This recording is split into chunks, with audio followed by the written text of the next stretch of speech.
I'm Erik Norlander from IK Multimedia, and we have here our Syntronik virtual instrument. Syntronik is an app and a plugin that runs on both Mac PC and on iOS.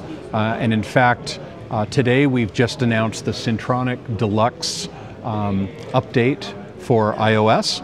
So we released this in March for Mac PC, and then today for iOS as well. Okay, so what is Syntronik? It's 22 virtual synthesizers based on classic hardware, actually based on 44 classic hardware instruments. So we've taken 44 classic hardware instruments and made 22 virtual instruments out of them.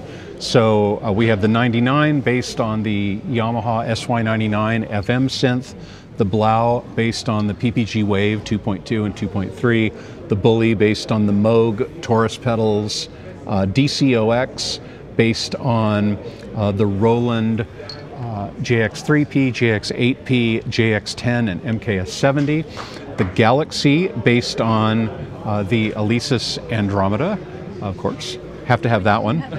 Yeah, I had a hand in that one, so that was the first one we did. So Harpy 260 based on the R2600. There's actually 22 of them, so I'm not going to list them all.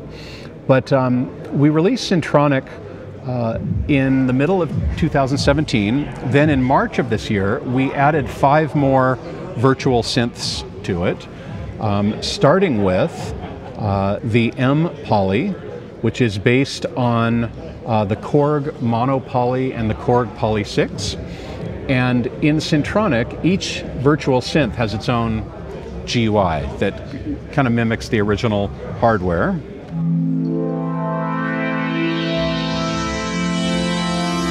you have the usual synthesis parameters.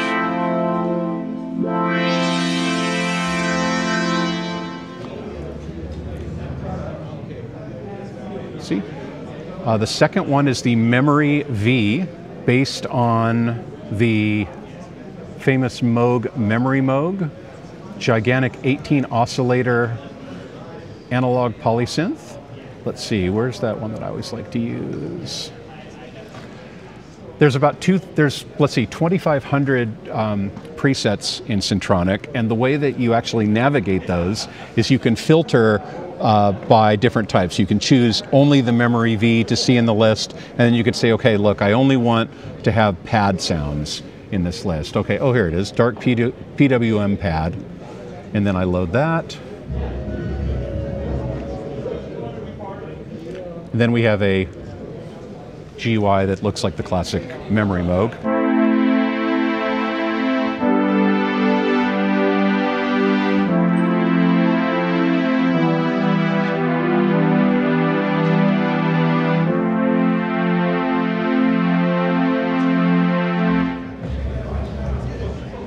See, the next one in our deluxe update is a custom VI called the Modulum.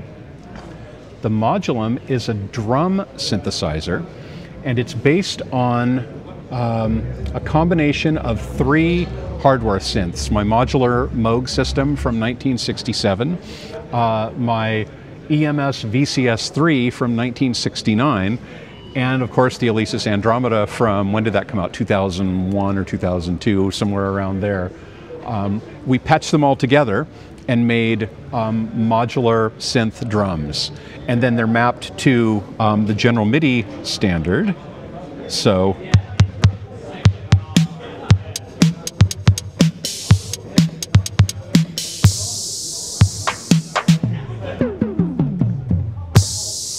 and we go all the way up the keyboard. So we've got our, the usual GM tambourine, cowbell, gotta have more cowbell. The ride cymbals. We even did, because we followed general MIDI, and we really did, we even have the samba whistle, because you need that analog synth samba whistle. So that's the Modulum. And then of course you have all the expected synth parameters. So we have variable filters, envelopes, LFO. So if you want to program a hi-hat pattern, and then have the LFO modulate that over time, you know, modulate pitch a little bit, close the filter a little bit just to give it a little more life. You can do that. So the idea of Modulum is to give you a different approach to electronic drums. It's not drum machine oriented at all. It's more modular synth oriented. I'm moving very fast because there's just a lot of stuff in here. So the fourth instrument in the Syntronik Deluxe update that we did is the SHV, and the SHV is based on the classic Roland SH5 and SH2 analog synths.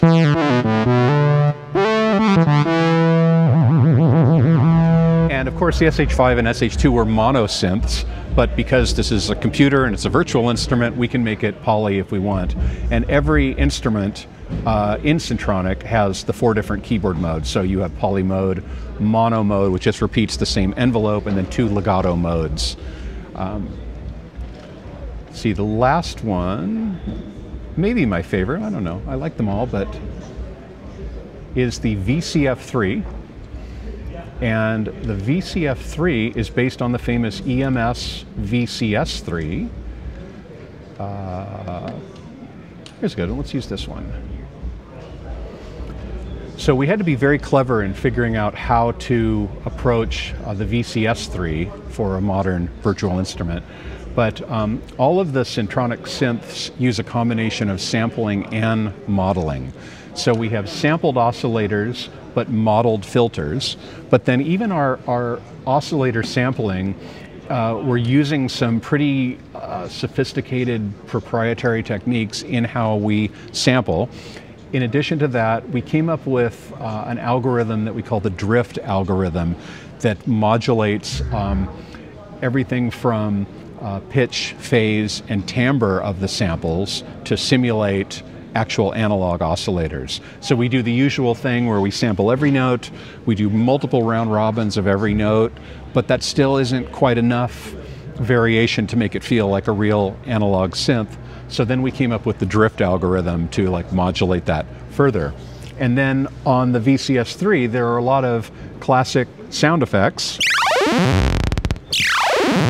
And then what we did for sounds like this is we would take a wide modulated sound and map it to note number, and then we sampled all 88 notes of the keyboard with multiple round robins and then using our drift algorithm. So it's very much like using a real VCS3 where you can get this like super wide modulation range. It follows the keyboard. So it's not just the same sample that gets stretched down and stretched up. It's actually what is, I don't know, 800 to 1,000 samples or something for just this one sound. So I was really happy about that. And then, of course, we have our filter on top of that. So if we wanted to high pass that, or we wanted to sweep down a low pass filter, or modulate a band pass filter with an LFO, we can do all that stuff as well. So Syntronik Deluxe for Mac and PC was released in March, and that's obviously available now. We have the same exact software available for the iPhone and iPad. The only difference is the sample set is quite a bit smaller because we don't want to fill up your iPhone with 80 gigabytes of samples. So we've actually economized the samples quite a bit for that, but it has the same modeled filters, the same effects. There's a 5-slot effects rack that looks kind of like a 500 series effects rack. And so you can put any of our classic IK effects taken from T-Racks and Amplitude, as well as Sample Tank. Also, here's an amp. Okay, so we want to do like classic JC120 amp, and then, I don't know, how about a tape echo? And that's, you can save that per preset. And then each preset has 4 parts, so you can have 4 different synths, each with their own 5 effects going simultaneously. Okay, so we talked about Syntronik for Mac and PC.